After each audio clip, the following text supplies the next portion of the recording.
Juan capítulo 21, verso 21 y 22 y 22 y 23. Juan capítulo 21, versos 22 y 23. Jesús le dijo: si quiero que él quede hasta que yo venga, ¿qué a ti? Sígueme tú. Este dicho se extendió entonces entre los hermanos, que aquel discípulo no moriría, pero Jesús no le dijo que no moriría, sino: si quiero que él quede hasta que yo venga, ¿qué a ti? En la iglesia, en el primer siglo, los creyentes tenían una esperanza. Cuando a una persona se le predicaba el mensaje del evangelio, ésta se arrepentía de sus pecados, ésta reconocía a Jesucristo como el único Señor y empezaba a tener un acercamiento a las Escrituras. Ella encontraba en la literatura bíblica esperanza que no encontraba en ninguna otra literatura de su tiempo. Nosotros como cristianos, al creer en Jesús como el Cristo, el Hijo del Dios viviente, ahora conocemos el propósito por el cual fuimos creados. Ahora entendemos cuál es la razón de nuestra existencia, ¿cierto? Pero también nosotros como creyentes tenemos algo que se llama la esperanza.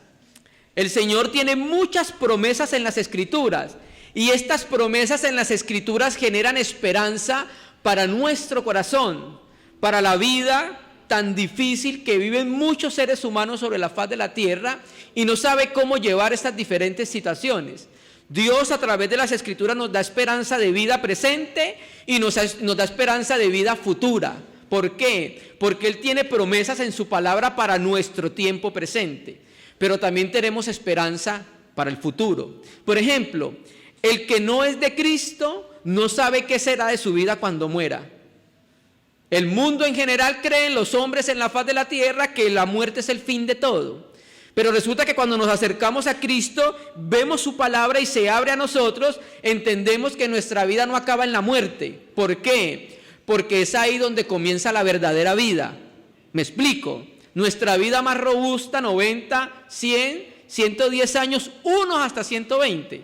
Pregunto a los matemáticos, ¿qué es comparado con la eternidad? Por eso la verdadera vida comienza cuando partimos de este mundo. Esa esperanza, ¿dónde la conseguimos? Esa esperanza la conseguimos al acercarnos a Jesús y al acercarnos a su palabra. Y ella es abierta y entonces empezamos a percibir y a ver qué esperanza tenemos nosotros en esta vida, ¿cierto? Pero también hay una esperanza que estaba muy latente en el corazón de la iglesia en el primer siglo. ¿Cuál era? El retorno inminente de Jesucristo en las nubes. Y aquí, en este texto que acabamos de leer, el contexto habla de que el Señor resucita, se les aparece a los discípulos, y aquí vemos nosotros que hay una conversación donde Jesús habla con Pedro y le dice: Pedro, ¿me amas? 3 veces le pregunta si lo amaba. Pedro se entristece de que la última vez le dije: Señor, tú lo sabes todo, tú sabes que yo te amo. Y eso era para que Pedro entendiera que para pastorear el pueblo de Dios se necesitaba hacerlo amando primeramente al Señor. Eso necesitaba entenderlo Pedro. Luego hay una conversación donde el Señor dice que quiere que Juan quede hasta que Él venga, ¿cierto? Entonces los discípulos pensaron que Juan no iba a morir, el apóstol indestructible. Y Juan aclara y dice: no, él no dijo eso. Él dice: que a ti si yo quiero que él quede hasta que yo venga. Entonces, en el nuevo pacto hay muchas veces Cristo habló de su segunda venida. Y aquí habló nuevamente de que a ti si yo quiero que él esté hasta que yo vuelva. O sea que los discípulos estaban esperando nuevamente que él volviera. Y hago una aclaración. ¿Por qué? Porque hay algunos hermanos que entienden que cuando Jesucristo dijo que Él iba a venir, se refiere única y exclusivamente a la venida de Él a nuestro espíritu. Eso es verdad, porque el que se une al Señor, un espíritu es, dice el texto griego y termina, ¿cierto? Pero Cristo vino cuando creímos, amén. Vino a nuestro corazón, vino a nuestro espíritu. Pero cuando él escribe Apocalipsis, Juan, ¿cuántos años habían pasado después de la muerte de Cristo? Aproximadamente unos 30 años. Y a Juan le vuelve a decir, vengo pronto. O sea que cuando en Apocalipsis habla de que Jesucristo va a volver, se refiere a un aspecto literal y escatológico, hermanos. ¿Listo? Entonces, colocando esto como base, vamos a ir al libro de Apocalipsis 22, el último libro de la Biblia. En Génesis 1, el Padre le reveló a Adán que él iba a edificar una mujer. Cuando dice en Génesis 2:22, dice que le trajo a Eva y hizo una mujer de la costilla. El texto hebreo significa edificar y la Septuaginta traduce como transformar. O sea que del material genético de Adán, su costilla, se iba a transformar en una mujer o iba a edificar una mujer. El texto hebreo y el griego tienen la misma intención de utilizar la palabra edificar. Y vemos nosotros que Dios está haciendo un trabajo de edificación que culminará en los nuevos cielos y en la nueva tierra. Apocalipsis 21. Y en Apocalipsis 21 vemos la mujer ya edificada. ¿Esa quién es? La iglesia. Ya la vemos vestida, adornada, con materiales de oro, de esmeralda, ¿cierto? ¿Y qué es eso? El trabajo de siglos y edades de Dios con el ser humano. Y sobre todo, con la iglesia, trabajando en el corazón de la iglesia, ¿cierto? Entonces, termina ahí el capítulo 21 con el nuevo cielo y una nueva tierra, una esperanza, que esta no es nuestra morada final, es los nuevos cielos y la nueva tierra. Pero el escritor, inspirado por el Espíritu Juan, le añade desde el capítulo 22:6 al 22:21 la promesa de la segunda venida de nuestro Señor Jesucristo. Y cuando nosotros miramos el libro profético de Apocalipsis, Jesucristo dice 4 veces literalmente, he aquí, vengo pronto. Se encuentran en Apocalipsis 3:11, Apocalipsis 22:6, Apocalipsis 22:12 y Apocalipsis 22:20. ¿Listo? Y en los capítulos 2:5 y 2:16 exhorta a la iglesia que cambie su manera de vivir porque Él va a venir. ¿Listo? Y cuando vemos nosotros el capítulo 22, el epílogo, que es donde termina el libro, hay una conversación entre varias personas que se involucran. Lo que pasa es que aquí cuando lo leemos tenemos que detallarlo para verlo. Por ejemplo, en Apocalipsis 22, del verso 6, en el verso 6 habla el ángel, en el verso 7 habla Cristo, en el verso 8 habla el ángel, en el verso 9 a 10 habla Cristo, habla el ángel, en el verso 9 y 11 habla el ángel, en el verso 12 al 16 habla Cristo.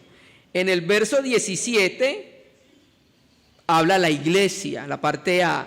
En el verso 17b al 19 habla Juan. En el verso 20 habla Cristo en la primera parte, en la parte A, y habla la iglesia en la parte B. Y en el verso 21 habla Juan, el apóstol. Esta es la conversación en todo el capítulo 22, del 6 al 21. Interviene en Cristo, interviene el ángel, interviene la iglesia, ¿cierto? ¿Por qué? Porque la iglesia está de acuerdo con el sentir del Espíritu. Y queremos con este compartir que se forje y se forme en nosotros el sentir del Espíritu en cuanto a la segunda venida del Señor. Entonces hoy vamos a considerar lo que dice Apocalipsis 22, no van a ser todos los versos, sino algunos versos que queremos resaltar sobre la segunda venida del Señor. Vamos a entender en parte la frase que Él dice, he aquí, vengo pronto, hermanos. Entonces vamos a leer Apocalipsis 22. Vamos a leerlo del versículo 6 y versículo 7. Entonces, después de haberle mostrado a Juan la finalización del plan de Dios y pasar a la eternidad, porque es que recuerde que el milenio es un tiempo de eternidad, pero aún hay parte de la antigua creación, esta tierra. Pero cuando se acabe el milenio, el Hijo le entregará todo el dominio al Padre, 1 Corintios 15, 25 en adelante, y entonces entraremos al reino eterno. Y el milenio es la probadita del reino eterno. ¿Por qué lo decimos así? Porque en el milenio estaremos todos con cuerpos glorificados. ¿Listo?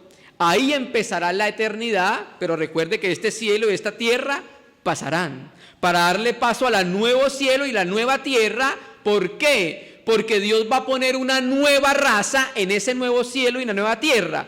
¿Quién es la nueva raza? La iglesia.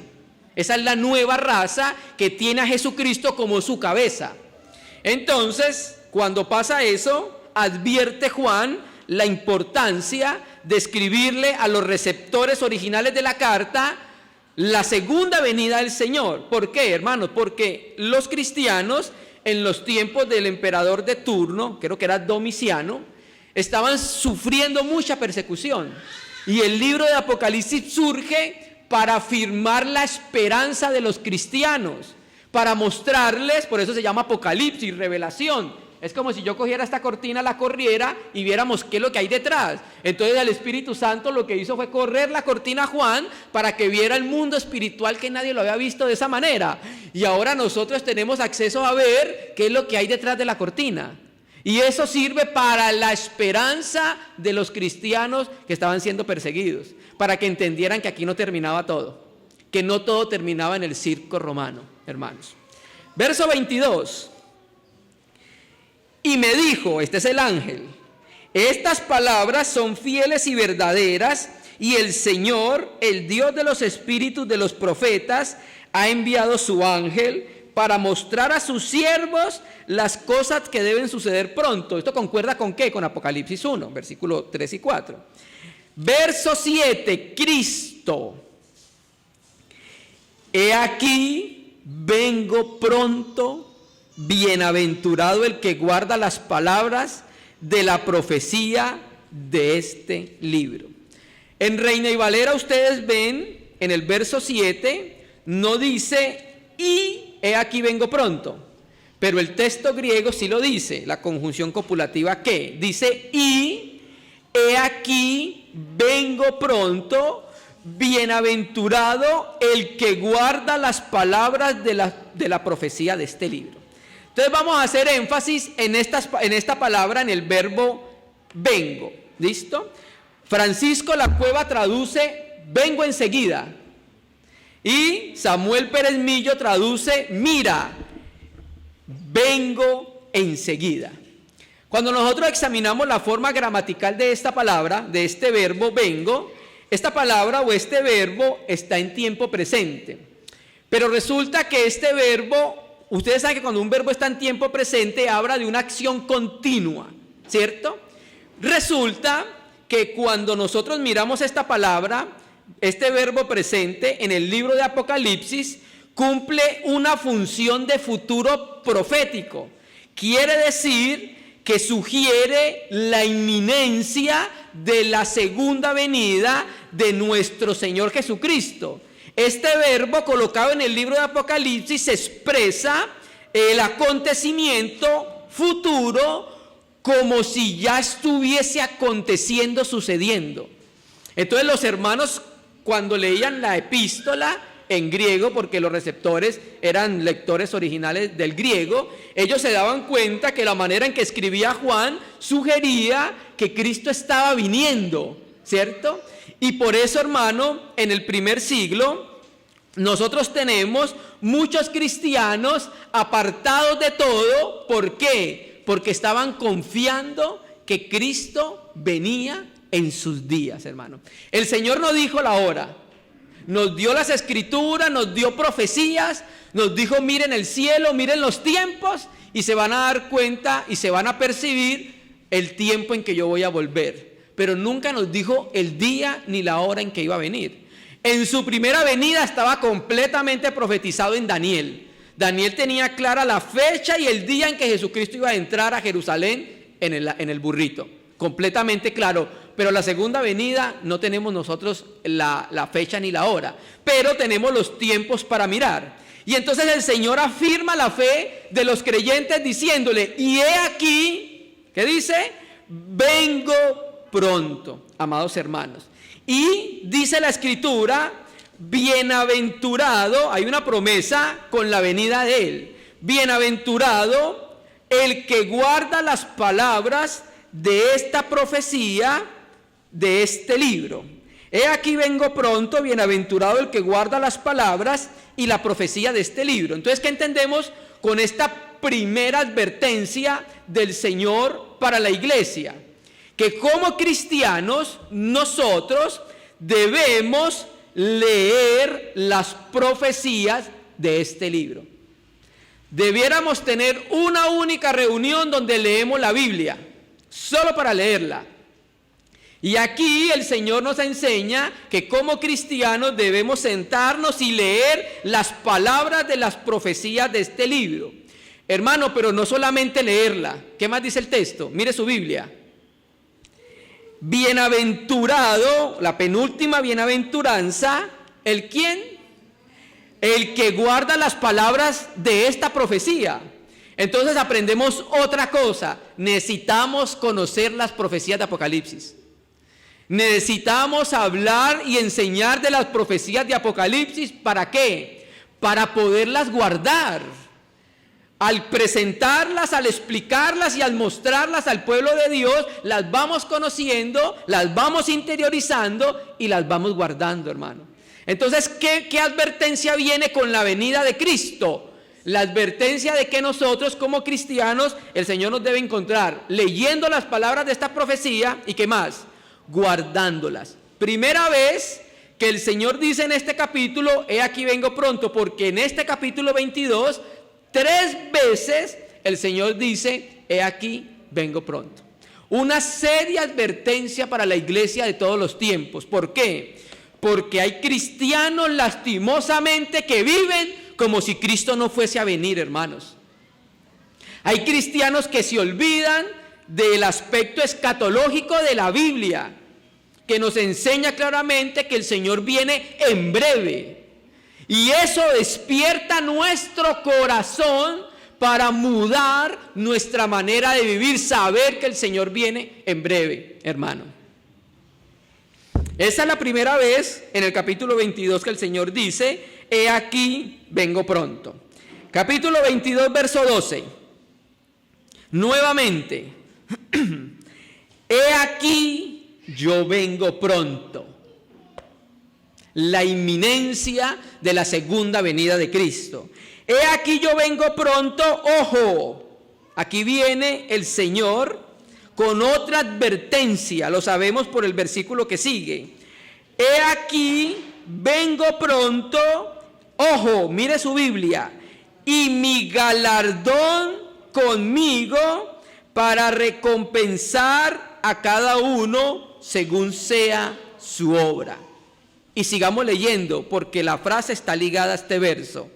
Yo soy el alfa y la omega, el principio y el fin, el primero y el último. Cuando nosotros miramos la Biblia textual, donde dice aquí vengo pronto, está en signos de admiración.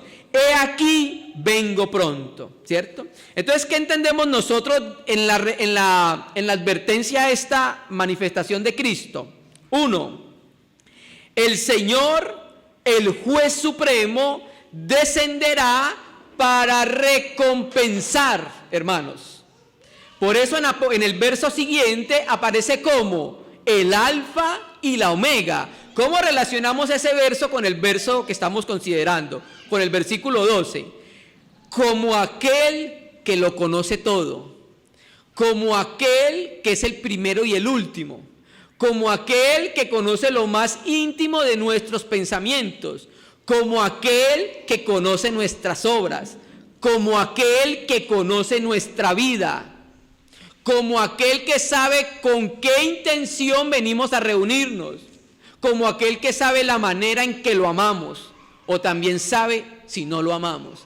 Él es el primero y el último. Él conoce todas las cosas. Y como ese juez que conoce todas las cosas, nosotros tenemos que comparecer ante el tribunal de Cristo.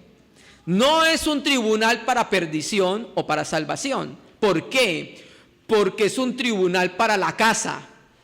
Y ese es el sentido que tiene la palabra griega cuando dice tribunal. Aquí todos compareceremos ante el tribunal de Cristo. La palabra griega es bema. Esa bema, ese tribunal, solía entenderse de dos maneras. Uno, cuando llegaba el padre de familia e iba a juzgar una situación en la casa. O sea que eso era para la familia. Y dos, en los juegos griegos. Entonces el juez se sentaba en la bema y entonces él decía quién pasó de primero, quién pasó de segundo y quién pasó de tercero. Y de acuerdo a eso, ¿qué hacía? Daba los galardones, ¿cierto? Entonces este tribunal no es un tribunal de condenación, sino que es un tribunal donde todas nuestras obras van a quedar al descubierto y de acuerdo a nuestras obras será nuestra recompensa, hermanos. ¿Qué aprendemos de este versículo? Que es necesario que nosotros consideremos nuestra vida cristiana y nuestro obrar en la casa de Dios, porque de acuerdo a eso será ¿qué? El galardonamiento, hermanos. La salvación no es por obras. ¿Por qué? Porque la única obra que podía salvarnos era la de Cristo. La salvación es por gracia o es gratis, porque a nosotros no nos costó, le costó a Jesucristo. Y se recibe por el instrumento de la fe. Pero la salvación es por gracia. Pero el creyente, el que ha sido salvo, su esfera de vida y su experiencia de vida debe ser de buenas obras. ¿Por qué? Porque para eso fuimos creados, ¿no lo dice Efesios 2:10? Fuimos creados para buenas obras, las cuales Él preparó de antemano para que caminásemos en ella. Entonces la vida cristiana, lo normal es que el creyente produzca un número de obras guiadas por el Espíritu Santo, porque para eso fue salvo, para honrar al Señor, para alabarlo, para madurar, para conocer, pero también para producir unas buenas obras, que esas buenas obras, como lo dice Mateo 6, glorificarán a nuestro Padre que está en el cielo. Entonces somos llamados cada uno de nosotros a entender qué son las buenas obras desde el punto de vista de la Biblia, pedirle a Dios que nos introduzca en ellas y de acuerdo a esas obras seremos recompensados, galardonados. Esta palabra recompensa en el griego es la palabra mistos. Esta palabra se utilizaba generalmente para el salario de los soldados romanos. Significaba una paga por servicio. Y su salvación usted no pagó nada por ella. Lo pagó fue Jesucristo en la cruz del Calvario. Entonces entendemos implícitamente que este tribunal es un tribunal que se va a recompensar las obras. La salvación no está en juego porque Cristo pagó por nuestra salvación y el que está en el Hijo no vendrá a condenación. Romanos 8:9. Pero por eso no debemos descuidar nuestra vida cristiana, hermanos. Somos llamados y hechos para producir buenas obras porque el Espíritu Santo, eso es lo que va a producir en el corazón y en el interior de la iglesia. Entonces Cristo advierte a la iglesia de todos los tiempos: he aquí vengo pronto, prepárese para mi venida, porque también tiene que presentarse ante mi tribunal. Todos los cristianos, todos los que estamos acá, nos volveremos a ver en la resurrección y nos veremos en la bema. Todos nosotros, hermano, sin ninguna excepción, y todas nuestras obras van a ser descubiertas, hermano. Todas nosotras. Por eso entonces debemos pedir al Señor y entrar en una vida de santificación completamente. Tenemos que pedirle al Señor que limpie las motivaciones de nuestro corazón, porque ellas también van a ser expuestas ahí, hermanos amados. Entonces aquí el Señor relaciona su venida, la inminencia de su venida, ¿con qué? Con la recompensa, hermanos. Ya dijo entonces, he aquí vengo pronto. Lea la Biblia, lea la profecía de Apocalipsis, léala en la iglesia, en la asamblea pública, guarden las palabras de esa profecía, va a ser bienaventurado. Luego vuelve a decir, he aquí vengo pronto, inminentemente voy a venir. Así que cuide su vida cristiana, cuidemos nuestra vida cristiana, ¿Por qué? Porque voy a venir y yo envié el Espíritu Santo, el Padre y el Hijo lo enviaron al corazón de la iglesia. ¿Para qué crees que el Espíritu Santo vino a morar en nuestros corazones, hermano? Viene para producir la vida de Cristo en nuestra vida. Eso no está ahí como adorno. Por eso el Señor también va a demandar lo que hizo a nuestro favor, darnos de su Espíritu. Y a través del Espíritu va a formar y va a dar resultado la expresión de las obras de Cristo. Ahora, hermanos, mira, cuando nosotros somos creyentes, que estamos en una comunión íntima con el Señor, en todos los aspectos, el cristiano va a entender cuáles son las obras del Señor y el Señor lo va a ir introduciendo en ellas, hermanos. El cristiano, cuando está en comunión con el Señor, va a saber qué es lo que debe hacer. Muchas veces sin esperar que el Señor le diga vaya. ¿Por qué? Por la comunión tan estrecha ya percibe qué es lo que quiere que su Señor haga, ¿cierto? Entonces colocamos un ejemplo. ¿Recuerda Elías el Tisbita cuando estaba en el monte Carmelo? ¿Recuerda cuando se enfrentó a los 850 profetas tanto de Baal como de Acera? ¿Y usted sabe qué hizo Elías Tisbita? Elías Tisbita llegó y dijo: vive Yahvé, en cuya presencia estoy, que no habrá lluvia ni rocío en estos 3 años, sino ¿por quién? Por mi palabra. ¿Por qué él hace esta pronunciación? ¿Por qué él manifiesta esto? Por la comunión que tenía Elías con el Señor. Por eso dice esta frase: vive Yahvé, en cuya presencia estoy. Quiere decir que era un hombre que estaba delante del Señor. Y al estar delante del Señor en comunión, entonces ¿qué hacía el Señor? Hacía saber lo que él quería que él hiciera. Así nosotros vamos a entender cómo hacer las obras que Dios preparó de antemano para que caminásemos en ella. Y la iglesia, la asamblea, juega un papel importante en lo que nosotros debemos hacer, hermano.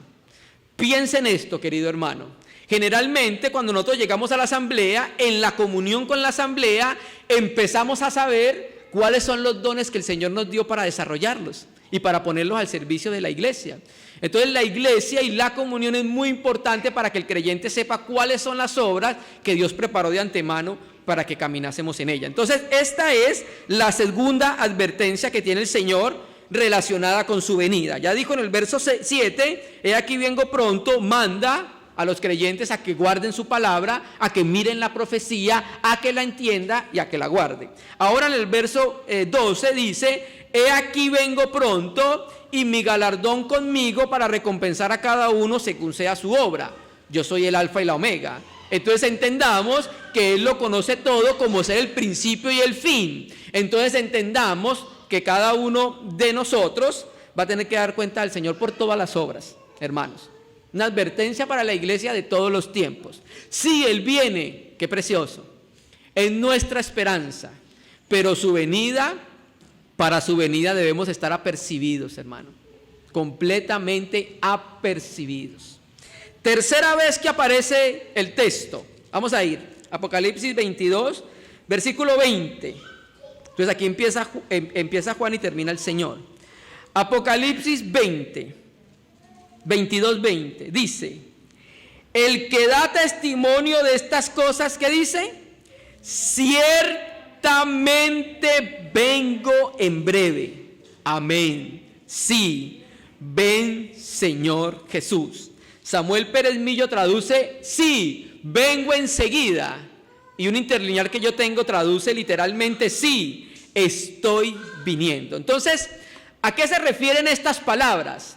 A la pregunta o a la respuesta que hace el Espíritu y la iglesia en el verso 17. Mire su Biblia. El Espíritu y la esposa dicen, ven, ¿cierto? Entonces, ¿qué dice el Señor? Respondiendo al ruego del Espíritu y de la iglesia. Ciertamente vengo en breve. Mire, hermanos, si hay algo que los creyentes de todos los tiempos han estado esperando, es la segunda venida de Jesucristo. Y muchos santos durmieron esperando ese día. Muchos creen que incluso Pablo esperaba que Cristo viniera en sus días, porque Pablo dice, y nosotros seremos arrebatados. Entonces no sabemos si ese nosotros es porque él lo estaba esperando o estaba hablando en sentido de que la iglesia iba a ser arrebatada, ¿cierto? Entonces, cuando Cristo venga, que es el cumplimiento de todas las profecías del nuevo pacto y del antiguo pacto, ustedes recuerdan que cuando Cristo asciende a la diestra del Padre, le es dado un rollo con 7 sellos. En esos 7 sellos está todo el programa de Dios para ser cumplido, para que nuestro amado Señor Jesucristo pueda venir por segunda vez a la tierra, ¿cierto?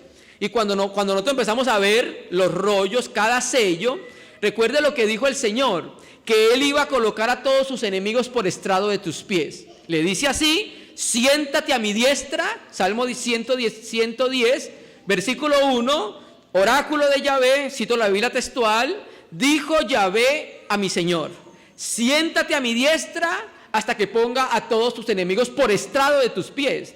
Entonces cuando Cristo asciende a la diestra y abre los sellos del rollo, empieza a cumplirse todo el programa profético para que todos los enemigos de Dios sean puestos por estrado de tus pies. Ahora, Salmo 110 tiene una doble aplicación. ¿Por qué? Porque Cristo pregunta, le preguntan a los fariseos, a los líderes judíos, ¿de quién es hijo el Cristo? Y ellos le responden, de David. Y le dijo, ¿y cómo es David? ¿Cómo es hijo el Cristo de David, sabiendo que David le llama al Cristo Señor? Y trae el Salmo 10. Dijo el Señor a mi Señor, siéntate a mi diestra. Esa es la primera aplicación. Pero después los apóstoles, y sobre todo el libro de Hebreos, aplica el Salmo 110 a Cristo y al Padre. Entonces, cuando Cristo asciende a la diestra del Padre, Daniel 7, cuando ven al Hijo del Hombre acercarse al anciano de días, que dice que le es dado trono, dominio y majestad, es cuando el Cordero recién inmolado asciende a la diestra del Padre. Y entonces dice que en el trono hay 7 sellos. Hay unos rollos, un libro enrollado con 7 sellos, y cada vez que abre el rollo empieza a cumplirse el programa profético. Entonces todos los creyentes que conocemos la Biblia, que amamos la palabra, sabemos que se está desarrollando todo ese programa escatológico y profético para que por fin pueda venir nuestro amado Señor Jesucristo a la tierra. Y al venir a la tierra tenemos una esperanza. ¿Cuál? Lo veremos cara a cara. ¿No le parece precioso? Que podrá ver a su Señor frente a frente. Y aparte nos transformará. Y aparte reinaremos con Él. Y aparte nos hará un nuevo cielo y una nueva tierra donde estaremos con Él y viviremos para siempre. ¿No le parece preciosas las promesas? Amén, hermano. Tenemos preciosas promesas y esperanzas por ser de Cristo, hermano. Y todo eso está en su palabra santa, ¿cierto?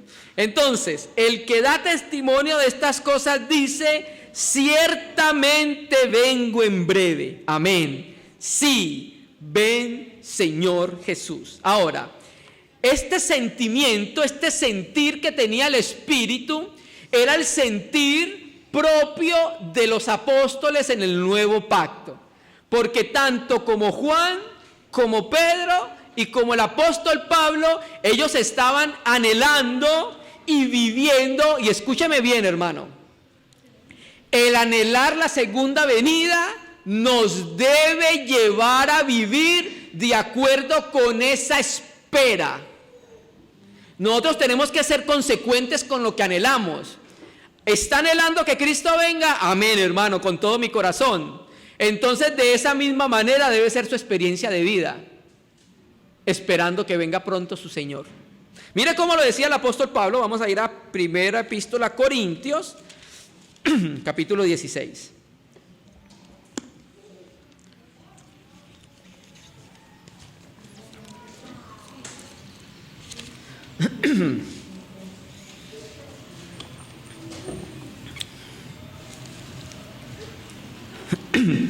Primera epístola a los Corintios, capítulo 16, vamos a leer desde el verso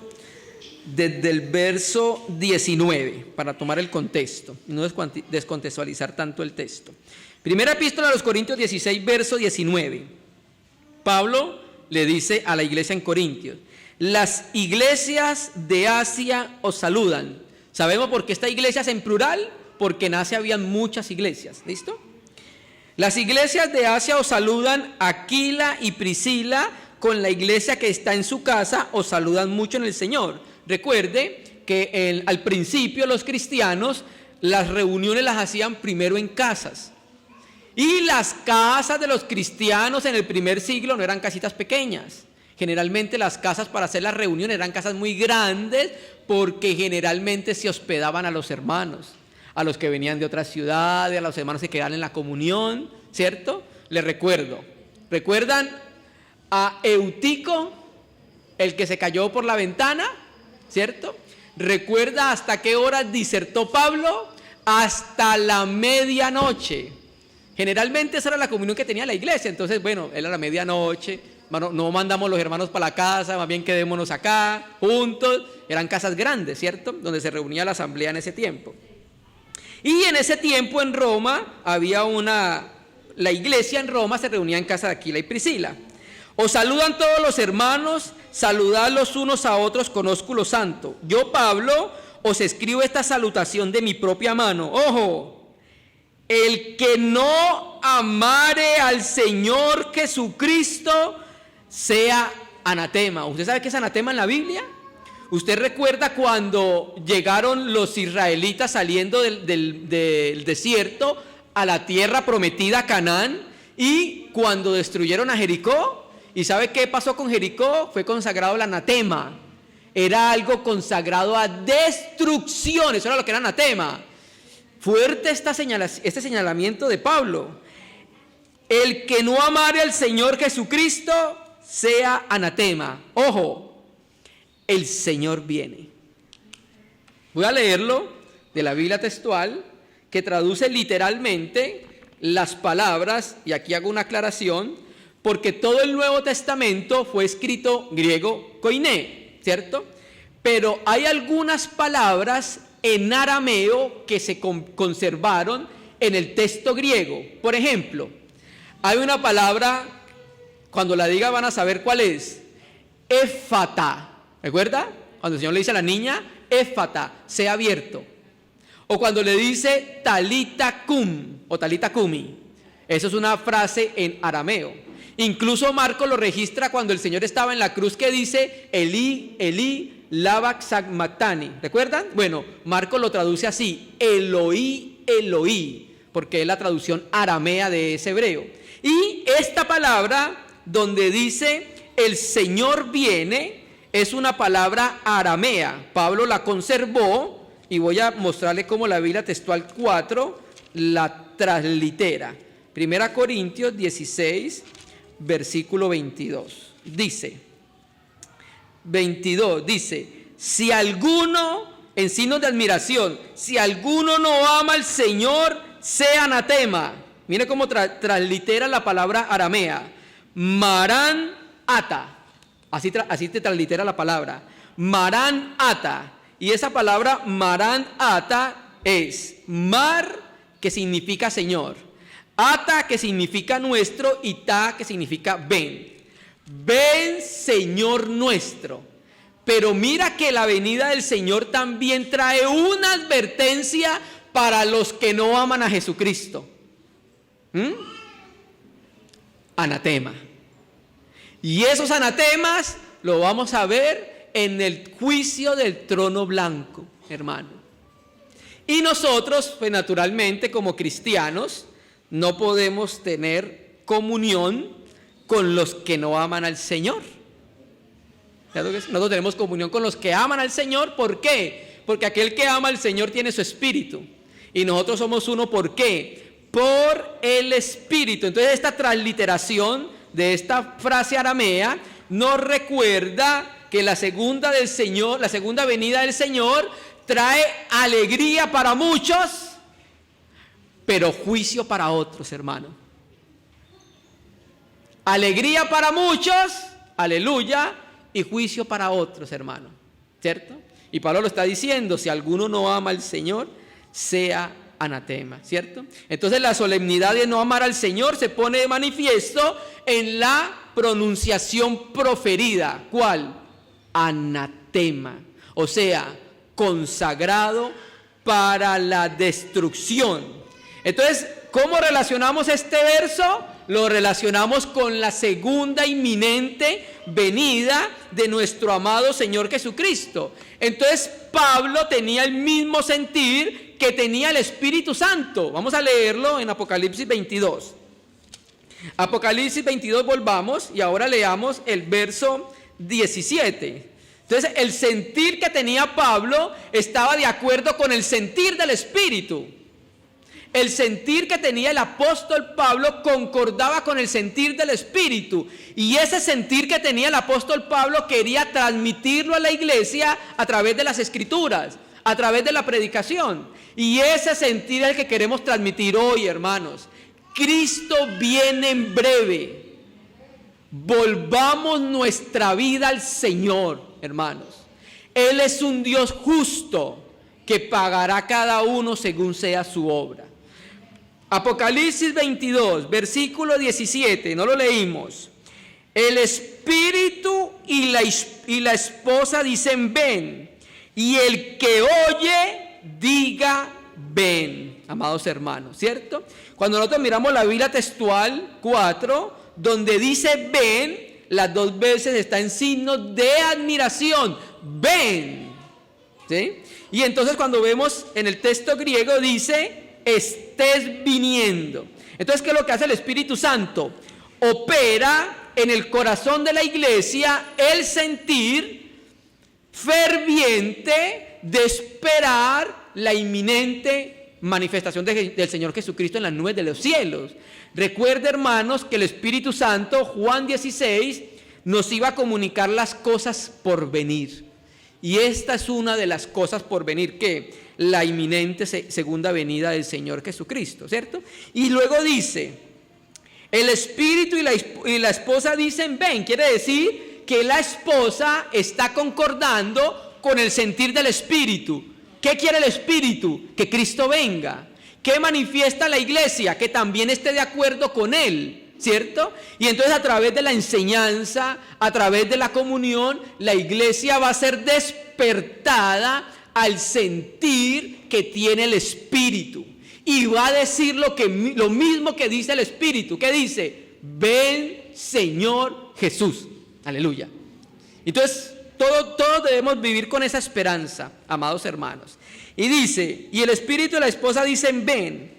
Y el que oye diga ven, ¿cierto? Entonces esta frase se refiere al que escucha las palabras de esta profecía. Se debe unir al mismo sentir del Espíritu, anhelar la segunda venida del Señor. Ahora, estos versos nos han servido para mostrar lo que el Espíritu Santo escribió por medio de Juan a las 7 iglesias en Asia. Hoy tenemos el mismo escrito. Hoy estamos conociendo lo que el Señor está diciendo. Estoy viniendo. Pero, ¿cuál es la aplicación de conocer que el Señor viene en breve? ¿Qué debe producir en el cristiano saber que Jesucristo está pronto a venir, amados hermanos? Esta profecía que estamos leyendo tocante a la segunda venida del Señor tiene el propósito, y escúcheme, apreciado hermano, de cambiar la manera en que nosotros vivimos, de modificar y transformar nuestra experiencia cristiana, hermanos. El conocer que Jesucristo viene nuevamente en las nubes y todo ojo le verá, nos va a llevar a purificar nuestra vida y a ser responsables ante ese magno acontecimiento, hermanos. Vamos a leerlo en Primera de Juan, capítulo 3, versículo 2.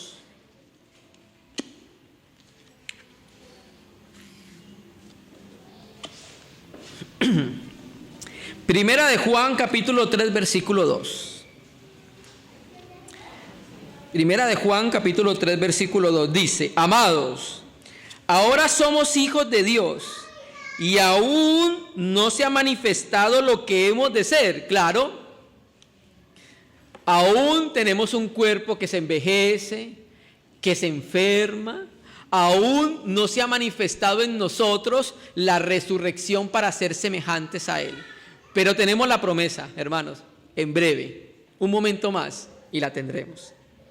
Ahora somos hijos de Dios y aún no se ha manifestado lo que hemos de ser, pero sabemos, ojo, cuando Él se manifieste, y esto es su segunda venida, seremos semejantes a Él, porque le veremos tal como es Él. Ojo, verso 3. Y todo aquel que tiene esta esperanza en Él, en su segunda venida, en que seremos semejantes a Él, al conocer esta esperanza en la palabra, ¿qué dice? Lea su Biblia.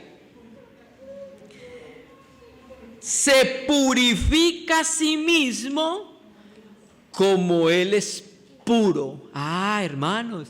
Entonces el saber la inminente segunda venida de Cristo, el saber que Cristo dice ciertamente vengo en breve, el saber que Cristo dice he aquí vengo pronto, nos ayuda a tener una vida purificada para el Señor, hermano, ¿cierto?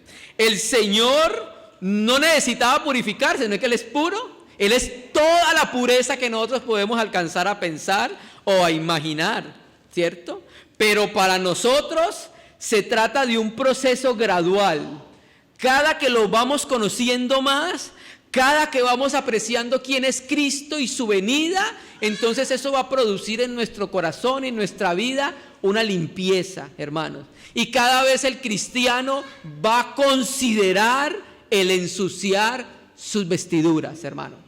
Cada vez el cristiano va a pensar más en mantener sus vestiduras limpias, hermano. Y el cristiano entonces empieza a practicar la justicia.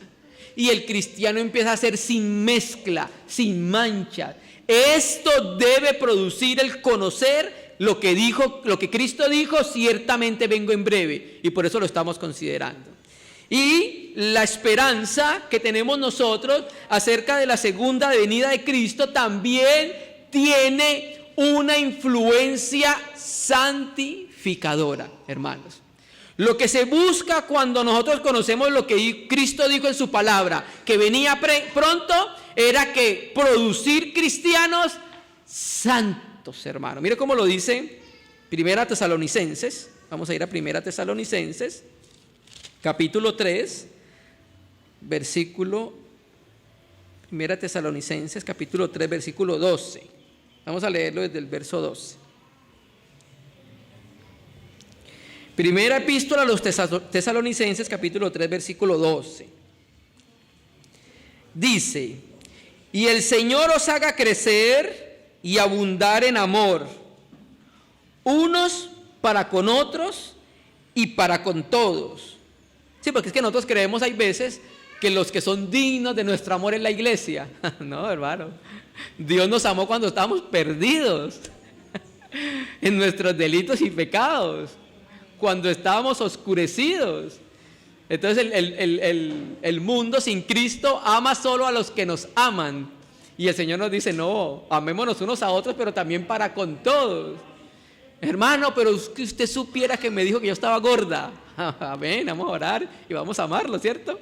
Dice, uno para con todos, como también lo hacemos nosotros para con vosotros. Entonces el ejemplo era Pablo. Pablo no solamente hablaba, sino que lo expresaba, lo enseñaba. Dice, bueno, ámense entre ustedes y amor para con todos, así como nosotros los amamos a ustedes. Ellos conocían la realidad. Para que sean afirmados vuestros corazones e irreprensibles, ojo, en santidad delante de Dios nuestro Padre, lea su Biblia, en la venida de nuestro Señor Jesucristo con todos sus santos.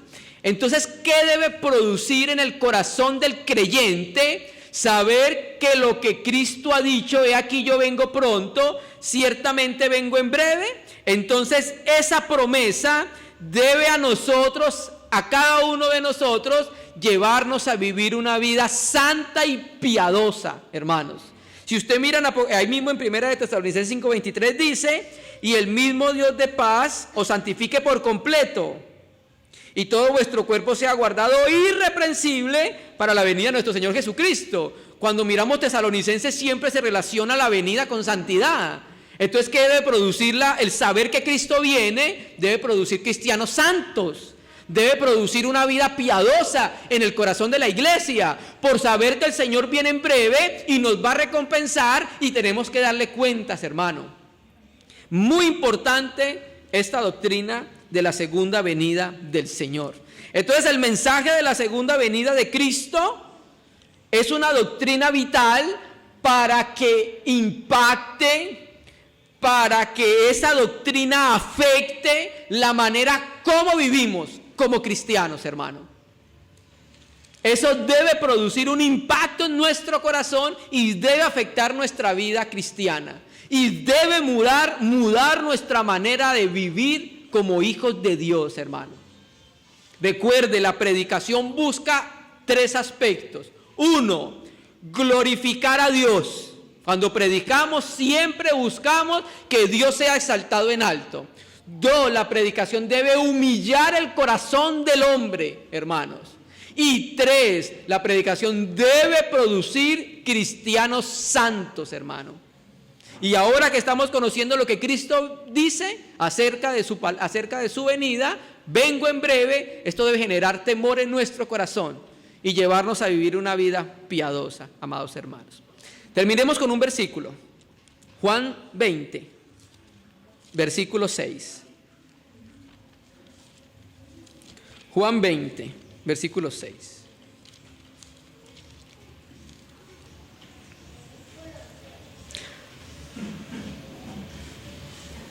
No, vamos a leerlo desde el verso 1 para tomar el contexto. Juan 20, verso 1.